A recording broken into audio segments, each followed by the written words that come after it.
So I have this very balanced perspective to things. And, my friends that did time, they weren't good. They deserved to do some time. But there wasn't balance to those backgrounds. So anyway, I have a lot of intel on those items. And when I was about your age, 24, I started to notice certain laws being passed. And those laws that were being passed are the same things that, whether you were an inmate or somebody involved in the correctional system, you could acknowledge that they're what is used to control inmate population. But these laws were not being implemented in that manner. They were being implemented upon citizens. So at that time I was married, and I would, talk to my ex about, why do you think it is, and she was a Democrat, by the way. I'm like, why do you think it is that these laws are being passed to control you guys who've never committed a crime? Why do you think this is? And so it just kind of made my radar go off, and I started paying attention to every little policy. And in the beginning, that's one of the things that made me interested in politics, was the fact that laws were being implemented upon U.S. citizens that are used to control inmates and prisoners. Yeah, it's definitely a scary thing, the United States government and just the mindset of the American people is that, this rah, we're free, we're going to celebrate our freedom on the 4th of July and celebrate, the troops and all this stuff. Yeah, that's all nice and dandy, but until you're put into the jail system or the prison system and you notice how other American citizens are treated who have never even committed a violent act or have never done anything wrong in their life, their first offense, like it was me, they're treated so poorly, and it comes down to is a couple of things. It comes down to number one is profits for get arrested. If you get arrested in a local area, a local jail system, it's profit automatically for the county, because you have to go to court, you have to bail out, you're in jail, you have to pay all these fines and fees just before you even get out, and then you have to go through the court system. You take up jurors' time, and the prosecutor and the judge. It's all money-making business scheme. And then you also have the private prison industry, which is a business, and there has to be these laws in place to mass incarcerate American citizens, so that there are people being put into these private prisons, so there are jobs for these guards and these people that run the prisons. And it's very sad, because that's not what America as a free country should be like. There are other countries out there that are more free than America. And when I was put in jail for a DUI, and I wasn't even driving, and I went through it, and I saw the fines and the fees coming in, and it kind of set me back financially. I had to drop out of college. It's a drain on everyone who goes through it, and it's sad. But the laws are definitely what waking a lot of people up, right? And that's why people have a lot of sentiment, anti-cop sentiment as well. Sure. And absolutely. Yeah. Absolutely. That's my 2 cents. Yeah, there's definitely a revolution building. And it's a revolution that can go one of two directions. It can be something that's done peacefully through logic and common sense and reason and healthy, respectful debate, or it can be something that's just going to pop off, and a lot of people lose their lives. And God willing, that's not what happens. Hopefully, this can be all this stuff can be worked out diplomatically. But so far, the current trend, as far as the direction that it's heading. Thus far, it doesn't appear to be the case. I for one definitely hope I'm wrong. I'm sure you feel the same way. I wanted to ask you also, because I know that you're based out in Texas, which is really cool. I lived in Texas for a year myself, out in El Paso, so I'm definitely a fan of Texas. So, are you also? I'm sure you're at least familiar with, but are you a fan of? Were you inspired in any way by Alex Jones out there as well? By who? Alex Jones, InfoWars. Alex Jones. Oh yeah, I don't know how I left Alex Jones out. Yeah, of course I was. I don't listen to Alex anymore. I did. But I actually did like every day for a long time, for probably over a year. Okay. But he it was a mix of Alex Jones videos and Ron Paul that woke me up. I think I probably had saw the Obama deception. Right. And that was one of the documentaries that if people out there haven't seen the Obama deception, even though I don't listen to Alex on a regular basis or anything anymore, I really don't follow him that much. I do recommend anyone out there to go watch the Obama deception on YouTube or buy his because it kind of shows you, and it's all facts, just the ending of Posse Comitatus and the police state, the militarization of the police, right. That we on Ferguson that we see in our local police departments, and it kind of warmed me up. I was like, yeah, that's true. It's true how when you go to McDonald's, you try to go to the cash register. If you got a problem, they've cooked your fries wrong or something. You don't go to the cash register. You talk to the manager, but the manager can't do nothing for you. So you got to go to the top. You got to go to the top, the franchise owner, and that's how it's like in government. It's you go to your politicians that you're elected in office. If you can't do nothing with them, you go to the Supreme Court. If they won't do anything for you, you go above the Supreme Court. But who knows who's controlling them? It's always someone.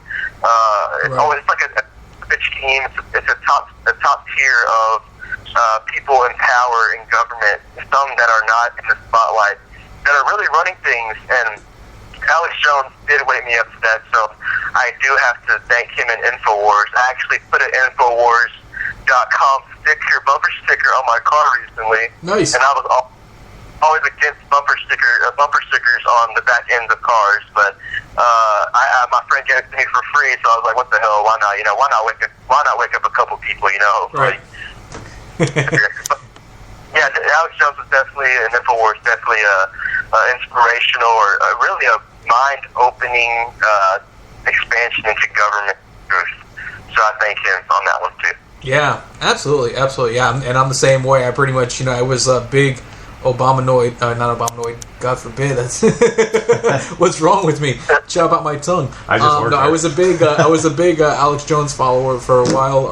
I still have the app on my phone, and I still listen most mornings. I have to say, at this point though, like yourself, I don't listen as much as I used to, and a lot of the time that I'm listening is mostly more for entertainment value than for actual information. Just because after a while, just as yourself, I'm sure, listening to Alex Jones, it gets to a point where you're like, okay, well, today was a slow news day. Everything's a conspiracy, right? Yeah, so you gotta start to at some point you start to take everything. Yeah, not everything is. Not everything is conspiracy. The problem that I find with Alex now is I'll look at something or that he posts on Facebook, and it's something. Everything is conspiracy to him. Yes. And don't get me wrong. A lot of things are conspiracy. It takes really the definition of conspiracy is people colluding together to commit an act or to put a law into effect. Or make something. So that's just conspiratorial. But he does bring a lot of news stories out there, conspiracy or some kind of tactic to scare people. And he's not wrong, but it's not always conspiracy. So I had to turn off from him because you and me both. I was listening to him like every day, his radio show every day, and it was always negative. So I was waking up at 8, 9 o'clock and listening to a show at 11, and just listening to 3 or 4 hours of negativity, and I couldn't do that. You can't always be entrenched in negativity. Yeah, so that's one thing that I did learn, because that also was one of the reasons that I was depressed, or that was the reason why I was feeling depressed. You can't always entrench yourself in some negativity. You have to look at the positive side as well. And that's one thing I did learn from Joe Rogan, is that you have to stay optimistic. That's one thing everyone has to do. Right. And it's a good. What a great message. Yeah, absolutely. And and that was always the goal with this show in particular. And that I try to pull off as much as I can. That we've discussed often, as well as one of our friends and actually one of our contributing writers, Dr. Richard Pamonte, a good friend of mine and fellow activist, and a lot of discussions that we've had. That the goal has always kind of been to not only try to educate people and for lack of a better term, wake them up, or at least make them aware, but also to kind of not be so heavy and a downer Right, and Yeah, extreme, I because guess. you woke up Rich to what was happening, and he was a very, very supportive of Obama, very democratic, and so Progressive. Yeah, so Robert woke him up, and then he's like, you know what? I want to wake up people too, but you have to do it in such a way that we can hear. Don't beat us over the head. Don't aim guns at us. Just talk to us and rationalize. So that's the mindset of the show. And me, I'm like, my contributions are just that I don't get my ideas from anybody. They just kind of happen as I watch things unfold. So we bring very different angles, but we all have that same mindset that this doesn't have to be bad. It can be very good. We don't have to force people, and I think that represents libertarian very well. And I'm glad that you brought up that point because, Vince, that's exactly, I think, probably one of the reasons why I dig your show so much. And, I know it probably makes you a little bit uncomfortable to hear that because I know that as far as you're concerned, it's just something that you do for fun as a hobby or whatever. But that's what I dug about it. It's almost like a kindred spirit type situation because, like I said, we're obviously like-minded as far as our political leanings and whatnot. But at the same time, we're looking to do something where it wasn't, like you said, where like with Alex Jones, for instance, where it's just so heavy and negative, and everything's a conspiracy all the time. It's just not fun to listen to anymore. And it gets to a point to where like you're kind of alienating people and you're not getting through to anybody. So the reason why you started doing this whole thing in the first place kind of becomes redundant, muted and dull. And disappears because my tire has gone flat. Exactly. It must be a exactly black. how it's fun. Yeah, absolutely. It's like at the end of the day, I just want to have fun with this. That's also part of the awakening in a lot of ways, because everyone does go through their own awakening, and when you go through your first stage of awakening, where you're exposed to all of these truths about the world and how food is processed and how government is run, and that's a very terrifying thing to go through. Then you go through the fear-mongering stage, and you're constantly paranoid about everything, but then you slowly go out of that, And that's the best thing about it, because then you can see it from all sides. And that's really what it is about being a libertarian, that you're able to see it from every angle, You may not be able to agree on everything, but you have a like mindset about how you should go about it, Absolutely. We had the similar discussion recently, and that goes into, like, for me personally, about how I view libertarianism, or at least my version of libertarianism, if you will, where I think probably one of my guiding philosophies is to always constantly be aware that nothing is ever done for one reason. That there's always multiple reasons. You and I were just discussing this earlier. Always multiple reasons why something happens. Always multiple reasons why a person does something, makes a decision to do something. Everything in the universe always operates in multiples. There's never one given reason for any question. There's always multiple reasons for any given question.